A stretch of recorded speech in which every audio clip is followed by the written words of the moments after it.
Well, it's just about 6:05 now, so I will call the meeting to order. A copy of the public board meeting agenda is available at the school district website. Also, copies are available from Marlena.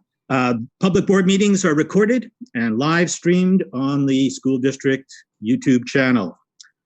The Board of Education on this Zoom meeting is acknowledging that it's on the traditional territories of the Comox First Nation.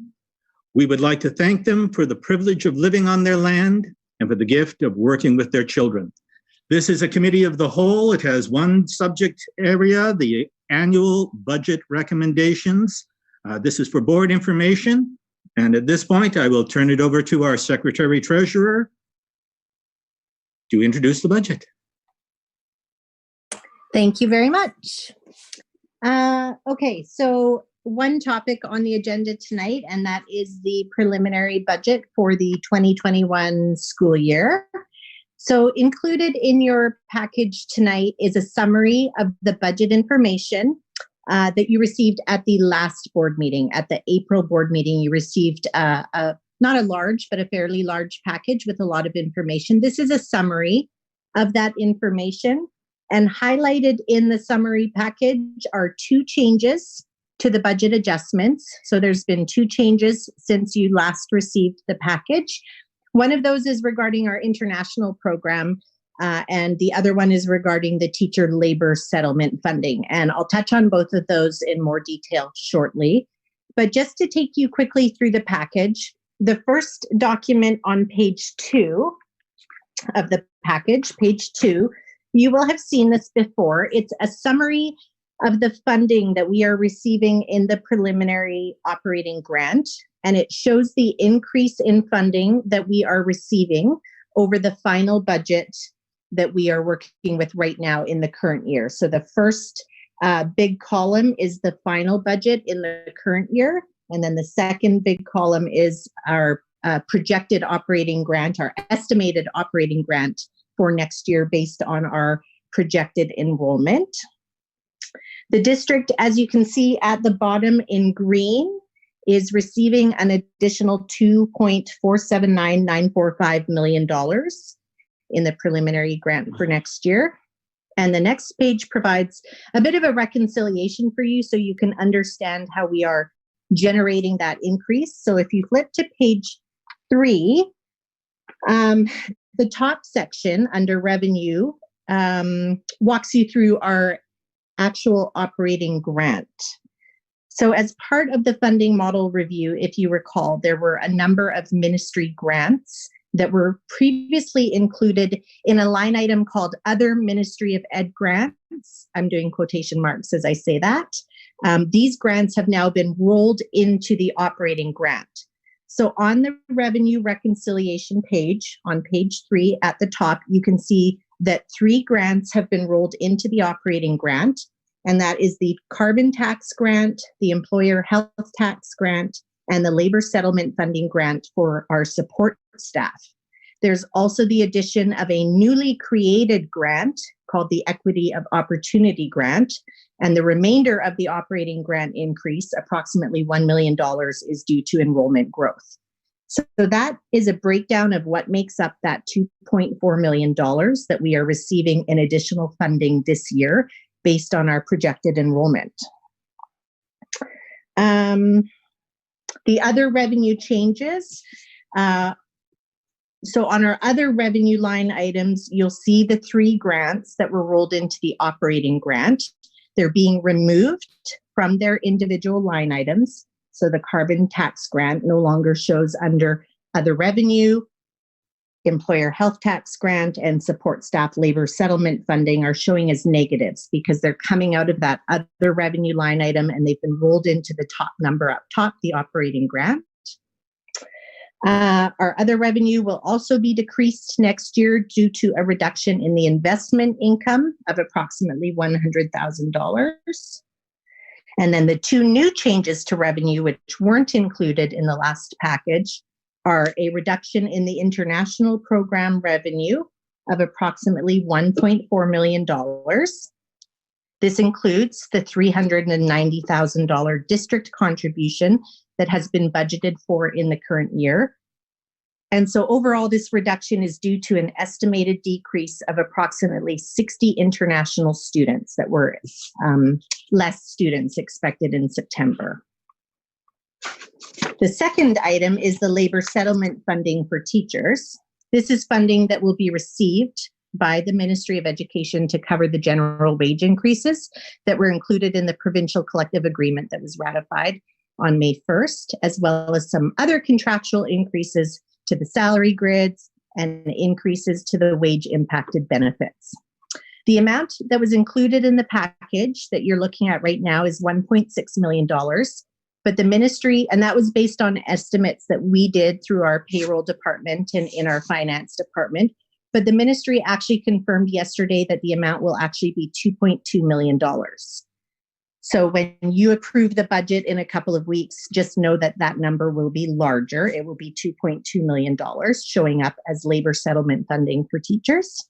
And it'll be updated in the budget document when it comes for your approval. The next few pages in the package, pages 4 and 5, I've just provided a narrative update on the budget adjustments as I've just gone through them. Page 6 of the package provides a summary of all of the budget adjustments that are required to achieve a balanced budget. These budget adjustments are the same as the ones that were summarized in your last package, with the exception, again, of the international program changes and the impact of the ratified provincial collective agreement for teachers. And those changes are in blue font so that you can see them. Again, I'm happy to report that our district is able to achieve a balanced budget this year without any reductions to our programs or services. We still felt, and I talk a little bit about this on the previous pages in the narrative, we still felt that it was important to get feedback from our partner groups and staff and the public around the budget and what they felt that our priorities should be. All of the feedback that was received is included in your package. You'll see submissions from DPAC, CUPE, and our PVP group. And as well, we had the budget survey on our website, and we received 37 responses, and we've summarized those responses at the back of the package as well. Unfortunately, the district is not in a position to make any enhancements this year to our existing programs and services at this time, but the feedback is still important, and our partner groups and staff were told, we let them know that that feedback will be considered or may be considered in the future. Touching a little bit on the effect of the COVID-19 pandemic, again, as I stated in the budget package, it will be extremely hard for districts to plan and budget for the impact of COVID-19 next year. We've adjusted for what we do know, and that is that there will be some effect on our international program. My recommendation to the board, as I said at the last board meeting, my recommendation in September will be that the district appropriate some additional surplus funds in order to deal with any increased costs that may pop up next year. At this time, again, we're not in a position to add to the budget significantly unless we want to start considering reductions in some of our programs and services.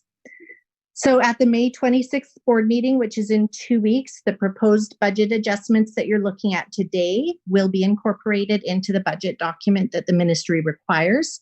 And that document, as well as the budget bylaw, will be presented for adoption. Again, there's not a lot to debate tonight. We're not proposing any enhancements to our budget. We're not proposing any reductions to our budget.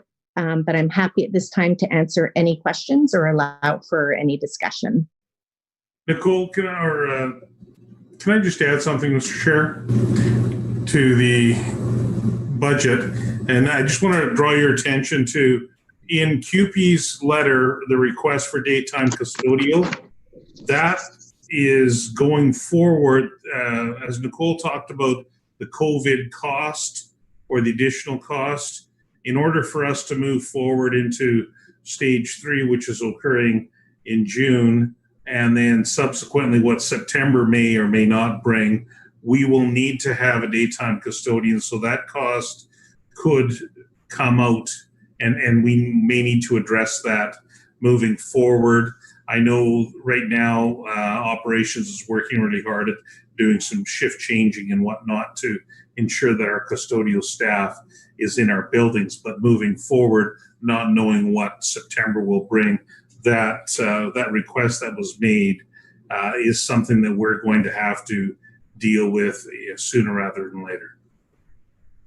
And yeah, thank you, Tom. And if I could also just remind trustees and the board, I'm sure that I mentioned it at the last board meeting, that the ministry has requested and is requiring us to track any additional expenses that we are incurring related to the pandemic. So we have given departments and schools and programs additional accounts where they should be tracking additional costs. So I know Ian's operations department is tracking all of the additional cleaning supplies they're purchasing, any additional custodial time they're giving out. Our daycare related expenditures we're tracking separately. We are tracking the costs. We will be required to report them to the ministry. And of course, those costs will be shared with the board as well. Likely at the end of the year will be the first report on what kinds of costs we have incurred over and above our regular operating costs. So. Thank you, Nicole. Are there any questions?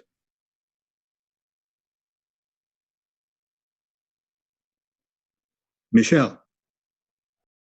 I think I'm unmuted. So I probably should know this, but I don't. On page 6, and a couple other places I've read it, what does NGN stand for? Good That's question. one of my questions. I have, Yeah. and I'm thinking that there's a simple answer, and then I have another question as well. Sure. Chair, would you like me to answer that? Yeah, okay. It was interesting when DPAC put their submission forward, they also had a list of questions that I responded to, and one of their questions was, what is NGN?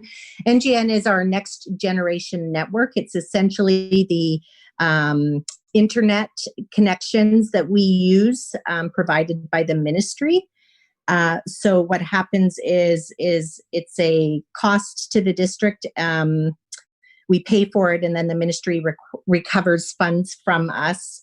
It's sort of an in and an out, but usually at the end of the year, they've done some work to determine what our usage is. And quite often we receive what is called a recovery or a reduction in the amount that we have to pay. So next year, we have been told that they'll be reducing our recovery by $53,000. So that's a savings to us. So, Michelle? Thank you. And my second question, I'll let the chair direct it wherever appropriate. And it's again on page 6, and it's the PVP admin time cost increase. And I was wondering, is that 0.2 FTE increase based on our increasing enrollment? Or how does that get decided, and is there sort of already a plan on where that increase would go if and when the budget passes? Do you want that one, Tom? I'll answer it, and then Tom, Okay. Tom, if you want to step in. Yeah. It is essentially due to increased enrollment. As our enrollment numbers go up and our school numbers go up, we find, year to year, sometimes we need to increase our admin time. And in this particular school, it's one of our more vulnerable schools that we're adding some admin time. And then the cost is essentially the cost of a teacher to replace that administrator who's already in place, but is providing administrative work rather than teaching in a classroom. And Tom, if you want to touch on Sure. that. I'm just saying, what this will do is this will allow Courtney Elementary to have a vice principal. And it's a school that we've been tracking for a couple of years, quite a few years, and watch the need of that particular community and the vulnerability. And it was determined that when we got to the point of having an increase in enrollment, that we could justify an increase in admin time, that individual would be placed in that particular building, which will allow support for the school.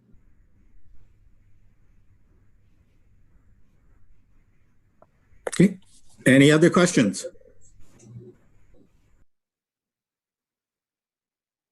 Seeing none, I move for a motion to adjourn. Anybody? Tanya, thank you. Seconded by Sarah Jane. At that point, without any questions and anything else, and I'm sure if you do have, if something comes to mind afterwards, Yeah. I have no doubt Nicole will be more than happy to answer it for you. So just get a hold of her. Thanks, everyone. And thank you, everyone. Have a wonderful night.